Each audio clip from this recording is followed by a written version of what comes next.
Story 1. I was lured out.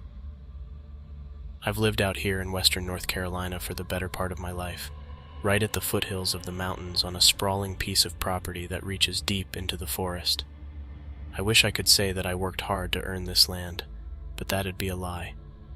My dad owns it, passed down to him by his father, and one day it'll be passed down to me as well. I love it here, and I've spent years here trapping and hunting. Mink, beavers, coyotes, foxes, bobcats, you name it, I've tracked it. I love camping out in the woods too, and it's something that I often do. Most trips are uneventful, but I remember one, years ago, when I was 18 or 19.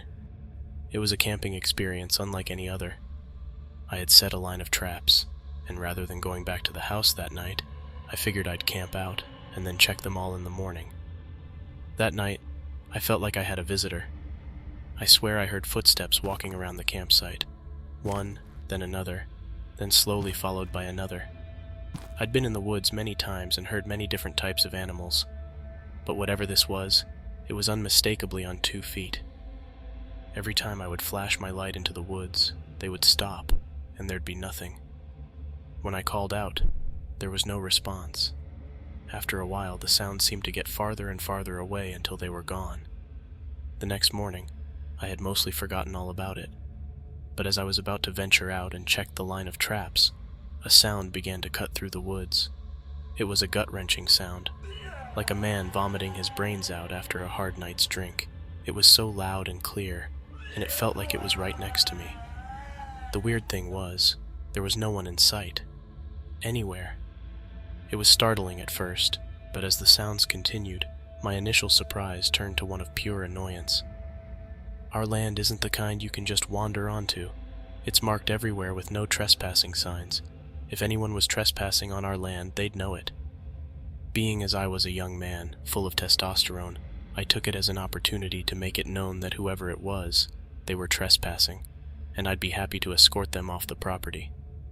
I grabbed my .30-30 from the four-wheeler, ready to confront the person. As I moved towards the source of the sound, the intruder, whoever or whatever it was, started moving as soon as I did. But it was strange the way it moved. I say the word "it" because upon reflection, the way it traversed the forest and the way it sounded has had me questioning whether or not this was truly a man or something else. Whatever it was, it stayed about 30 feet ahead of me, no matter how fast I ran. I could always hear it, but I could never see it, which was impossible because the sounds it was making seemed so clear and seemed to be right in front of me. But whatever it was as if it was leading me, luring me deeper into the woods. When I sped up, it sped up. When I slowed down, it slowed down. I've been hunting and tracking since I was a little boy. I know how to move silently, how to close in on prey. But this was different. I was chasing, but I was also being led. It was like a dance, and I wasn't leading. After a few minutes, I stopped and leaned up against a tree. My lungs were burning, and a cold realization washed over me. I wasn't the hunter here. I was being lured out. The woods around me fell into an eerie silence. I've spent many days and many nights out in those woods. Nothing in those woods had ever frightened me. But as I leaned up against that tree, putting 2 and 2 together, a sense of dread and fright washed over me. I decided it was time to head back. The trip back to my four-wheeler was unnerving. As I made my way back, the sounds followed me. Again, just out of reach. When I sped up, it sped up. No animal on this planet that I could think of would ever follow something back that was stalking it. When I reached my campsite, I decided it was time to leave. I packed up my tent as quickly as possible and headed out. I remember thinking about the traps, but at that moment, I didn't care. I just wanted to get out of there. I stayed away from that part of my land for over a month. When I finally mustered the courage to go back, I set up game cameras all around. They never captured anything out of the ordinary, but that didn't ease my mind. Not one bit. That incident made me reconsider all the odd occurrences over the years, unexplained noises, movements out of the corner of my eye. One morning, a few months after the incident, I sat on my porch, looking out into the woods. The trees stood tall and silent as I sipped my coffee, thinking about that day. I wondered if the thing, whatever it was watching me from the shadows. It dawned on me then that the woods are a living, breathing entity. They observe, react, and sometimes they play tricks. I've come to respect these woods more, to tread lightly and listen closely. So now, when I go out on my four-wheeler, I pay close attention to the sounds of the forest. I respect the unspoken rules of these woods, and every time I hear a strange noise or see something out of the corner of my eye, I remember that encounter.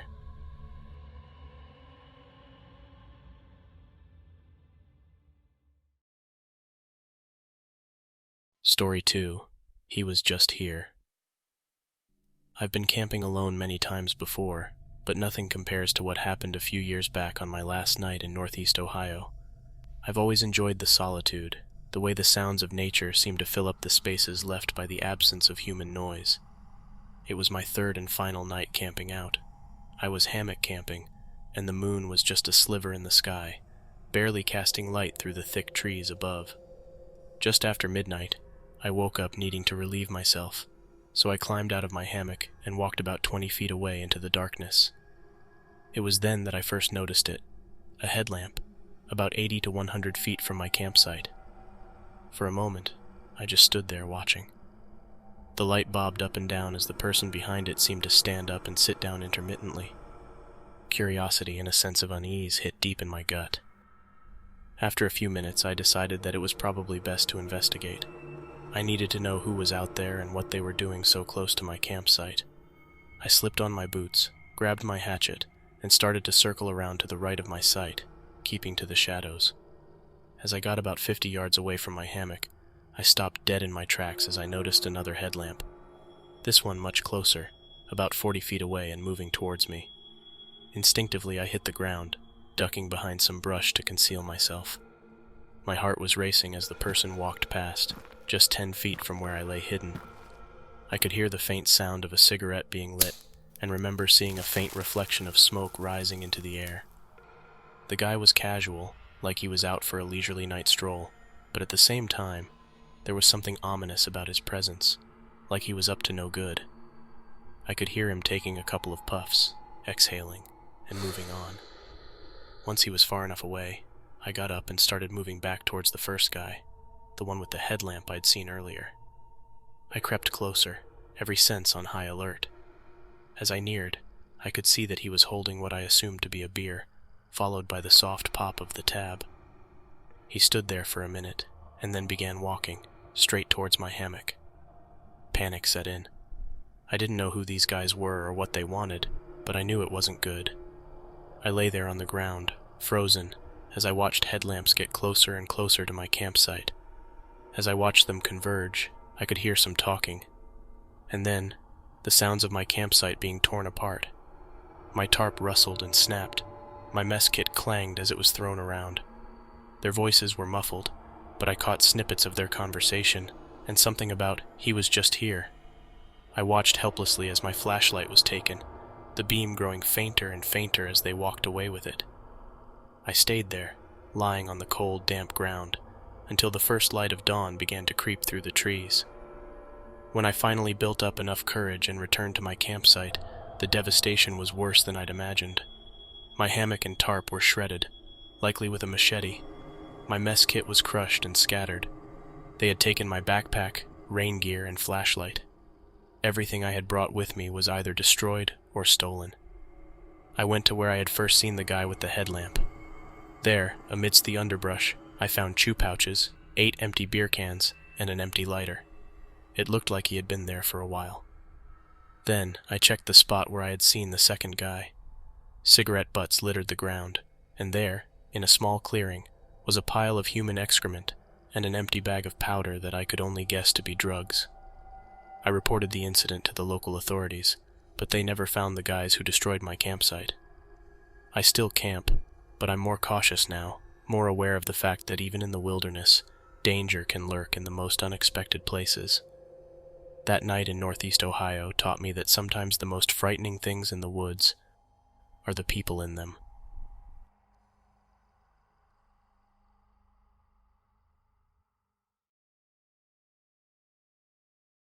Story 3. Lights in the forest. I've always been a practical man, not one to believe in anything not of the natural world. But there's one experience I had back in the spring of 2018 that made me think twice about that. I've been an outdoorsman all my life, loving nothing more than to be out in the wilderness, whether it's for hunting or just camping.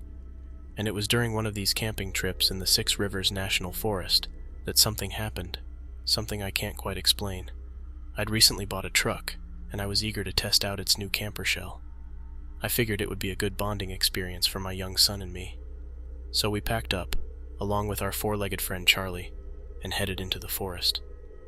We found this secluded spot off a dirt road, surrounded by thick trees and the sounds of nature.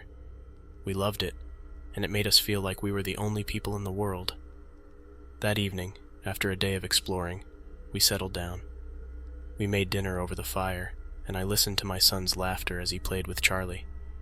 We talked about school, about the stars, about everything and nothing. It was perfect. As darkness enveloped the forest, we retreated to the truck.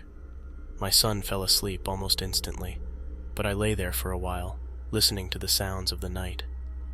Around 11 p.m., Charlie started growling. Not the playful, excited kind, but a low, warning growl. At first, I tried to dismiss him, telling him to hush and that everything was all right.